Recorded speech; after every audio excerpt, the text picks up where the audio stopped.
لا حول ولا۔ ہمارے دینی رہنما اس آندھی کو دیکھ کر لا حول ولا پڑھ پڑھ کر تھک گئے ہیں۔ ہمارے دینی رہنماؤں کی عادت ہے کہ وہ دور جدید کی ناگوار باتوں پر غور نہیں فرماتے، وہ انہیں مسائل نہیں سمجھتے، وہ انہیں لا حول ولا سے زیادہ اہمیت دینے پر تیار نہیں۔ وہ سمجھتے ہیں کہ دور جدید اہل مغرب کی ایک شرارت ہے، اسلام کے خلاف ایک سازش ہے۔ ان کے ذہن میں اس مسئلے کا صرف ایک حل ہے، وہ یہ کہ اس شیطانی عمل کو روکو۔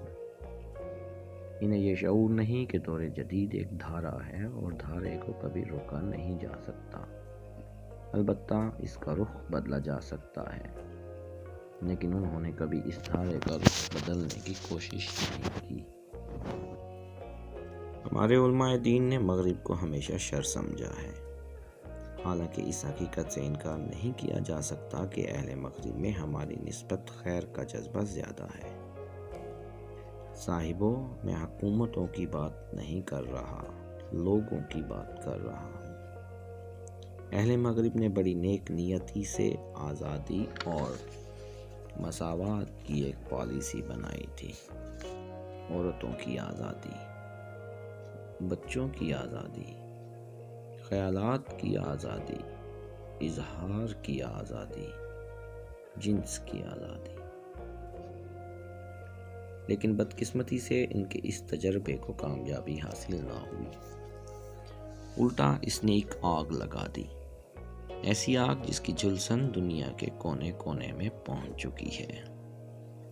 ہم سمجھتے ہیں کہ یہ آگ صرف ہمیں جھلس رہی ہے، یہ ہماری بھول ہے۔ یہ آگ سب سے زیادہ خود اہل مغرب کو جلا رہی ہے۔ اہل مغرب اس بات کا شعور رکھتے ہیں کہ ان کا گھر اس آگ کی وجہ سے جل رہا ہے۔ وہ اس پرابلم سے نپٹنے کے لیے آپس میں صلاح مشورے کر رہے ہیں، سوچ رہے ہیں، مائل بعمل ہیں۔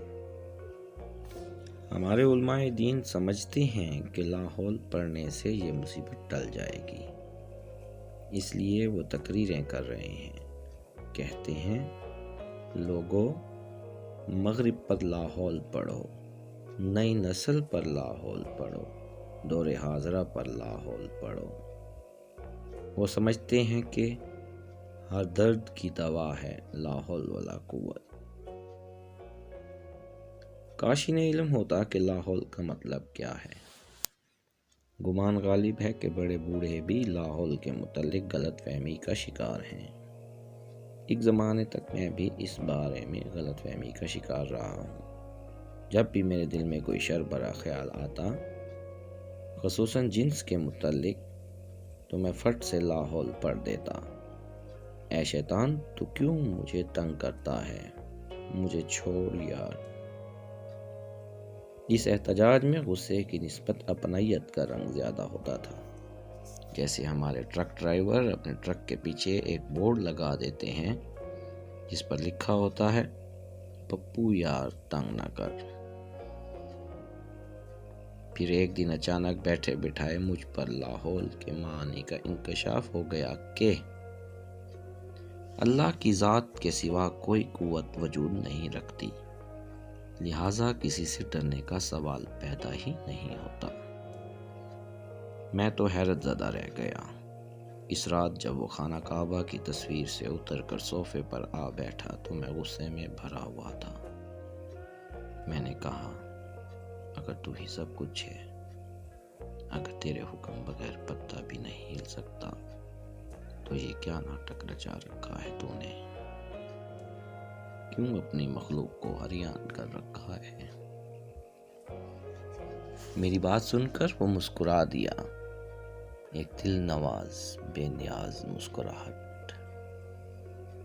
اس روز سے بھی میرے دل میں شر برا خیال اٹھتا ہے تو میں لا حول ولا نہیں پڑھتا، بلکہ سچے دل سے جان لیتا ہوں، مان لیتا ہوں کہ مجھ میں شر کا عنصر موجود ہے۔ خوفزدہ ہونے کی ضرورت نہیں، یہ ایک نیچرل بات ہے، اسے زیادہ اہمیت نہ دو۔